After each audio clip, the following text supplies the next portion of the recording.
2 ദിവസമായിട്ട് ഇപ്പോൾ രേവതിക്കുട്ടിയുടെ സീൻ തന്നെയാണ് വന്നുകൊണ്ടിരിക്കുന്നത്. പിന്നെ ഗ്രേസ് ആൻറ്റിയും മാമച്ചനും കൂടി ഇന്നലെ രേവതിക്കുട്ടിയെ തിരക്കി വന്ന ആളെക്കുറിച്ചാണ് പറഞ്ഞുകൊണ്ടിരിക്കുന്നത്. അവരെ വീട് മാറിയതാണ്, വയസ്സൊക്കെ രേവതിക്കുട്ടിക്ക് ഇത്രയുണ്ട് എന്നൊക്കെ പറഞ്ഞ് തെറ്റിദ്ധരിപ്പിച്ചിട്ടാണല്ലോ അയാളെ വിട്ടത്. ഇനി വഴിയിൽ നിന്ന് രേവതിക്കുട്ടിയെ കണ്ടാലും അയാൾക്ക് തിരിച്ചറിയില്ലല്ലോ. അപ്പം ഇനി വരത്തില്ലായിരിക്കും എന്നുള്ളൊരു സംസാരത്തിലാണ് മാമച്ചൻ സംസാരിക്കുന്നത്. പക്ഷേ ഗ്രേസ് ആൻറ്റി പറയുന്നുണ്ട് അവിടുത്തെ ഓർഫനേജിൽ ചോദിച്ചിട്ടായിരിക്കുമല്ലോ ഇവിടെ എത്തിയിട്ടുണ്ടാവുക. എന്തായാലും അതിനെക്കുറിച്ചുള്ള രേഖകളും മറ്റും അവരുടെ കയ്യിലുണ്ടാവുമായിരിക്കും. അപ്പോൾ ഇനിയും വരാൻ സാധ്യതയുണ്ട്. ഇനിയെങ്ങാനും നമ്മുടെ രേവതിക്കുട്ടി കൈവിട്ട് അങ്ങനെ പോകുമോ എന്നൊക്കെയുള്ള ആശങ്കയിലാണ് ഗ്രേസ് ആൻറ്റിയും മാമച്ചനും കൂടി സംസാരിച്ചുകൊണ്ടിരിക്കുന്നത്. അതിനിടയ്ക്കാണ് ക്ലാസ് കഴിഞ്ഞ് രേവതിക്കുട്ടി വരുന്നത്.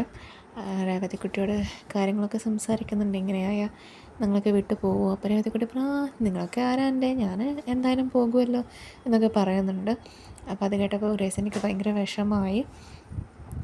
പറഞ്ഞു ഇനി എന്ത് പൊന്നുകൊണ്ട് മൂടിയാലും എന്ത് രാജകുമാരിയാക്കാമെന്ന് പറഞ്ഞാലും ഞാൻ ആരുടെയും കൂടെ പോകില്ലെന്നുണ്ട് കരഞ്ഞുകൊണ്ട് പോവുകയാണ് ചെയ്യുന്നത്. അപ്പോൾ ഗ്രേസ് എനിക്ക് കുറച്ചൊരു സമാധാനം കിട്ടിയതുപോലെ തോന്നി. പിന്നെ കാണിക്കുന്നത് ഒരു ഓർഫനേജാണ്. ഓർഫനേജിൽ നിന്ന് കുറേ കുട്ടികൾ കളിക്കുന്നതും പിന്നെ അപ്പോഴാണ് ഇന്നലെ രേവതിക്കുട്ടിയുടെ കുടുംബക്കാരൻ എന്ന് പറഞ്ഞു വന്ന ഒരാൾ ആ ഓർഫനേജിലേക്ക് പോകുന്നത്.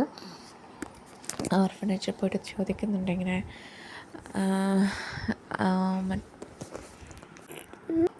അവിടെ പോയി ചോദിക്കുന്നുണ്ട് ഇങ്ങനെ 18-19 വയസ്സുള്ളൊരു കുട്ടി ഇവിടെ വന്നിട്ടുണ്ടായിരുന്നു, ഇവിടെ ഉണ്ടായിരുന്നു ഒക്കെ. അപ്പോൾ പറയേണ്ട എറണാകുളത്ത് ആണ്, അവിടെ പാലാരിവട്ട അവിടെയാണ് താമസിക്കുന്നത്, അവിടെ ഞാൻ പോയിട്ടാണ് വരുന്നത് എന്നൊക്കെ പറയുന്നുണ്ട്. ഇവിടെ ഒരു കുട്ടിയുണ്ട്, ഒരു 3 വയസ്സുള്ളൊരു കുട്ടിയുണ്ട്, എന്തായാലും നിങ്ങളവിടെ ചിന്നക്കുട്ടിയെ കണ്ടോളൂ എന്ന് പറഞ്ഞിട്ട് ചിന്നക്കുട്ടിയെ കാണിക്കുന്നുണ്ട്. അവിടെ പോയി അന്വേഷിച്ചിട്ടാണ് ഞാൻ വരുന്നത്, അവിടെയുള്ളതൊരു 36 വയസ്സുള്ളൊരു കുട്ടിയാണ്. അപ്പോൾ ഇവർ പറഞ്ഞല്ലോ അവൾക്കൊരു 18 വയസ്സേ തോന്നിക്കുള്ളൂ. എന്നാൽ പിന്നെ മാത്രമല്ല നിങ്ങളെൻ്റെ ആരാ, കുട്ടിക്ക് എത്രയായിരുന്നു മറേഷ് തന്നെ വിളിക്കുന്നത് എൻ്റെ വീട്ടുകാരല്ലേ. 23 വയസ്സ് ചോദിക്കുന്നുണ്ട് വരില്ല, അപ്പം ഇത്രയും 18 വയസ്സ് അതിൻ്റെ ഒരു വിലയുമില്ലേ പറയുന്നുണ്ട്. അത് കേട്ടപ്പോൾ രേവതിക്കുട്ടിക്ക് വല്ലാത്തൊരു വിഷമം തോന്നി. ആ ഒരു ചോദ്യത്തിന് മുന്നിട്ട് ഇത് തന്നെയാണ് കാണിച്ചുകൊണ്ടിരിക്കുന്നത്. ഹസ്ബൻഡുള്ള രേവതിക്കുട്ടിയുടെ സേവ തന്നെയാണ്. എനിക്ക് നല്ല പേടിയുണ്ട് എന്ന് പറയുന്നത്. നമ്മൾ മോളെപ്പോലെ കരുതി ഇത്രയും നാളും കൊണ്ടുപോയിട്ട് ഒടുവിൽ കൈവിട്ട് പോകുമോ എന്നൊരു ഭയം.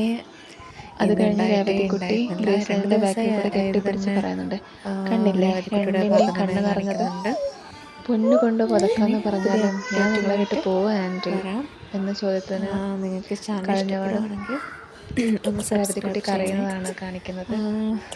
അവളെ നഷ്ടപ്പെടാതിരിക്കാൻ വേണ്ടി ഞാൻ ആരോട് വേണമെങ്കിലും പൊരുതും എന്ന് ഗ്രേസ് ആൻറ്റി പറയാണ് മാമച്ചാനോട്.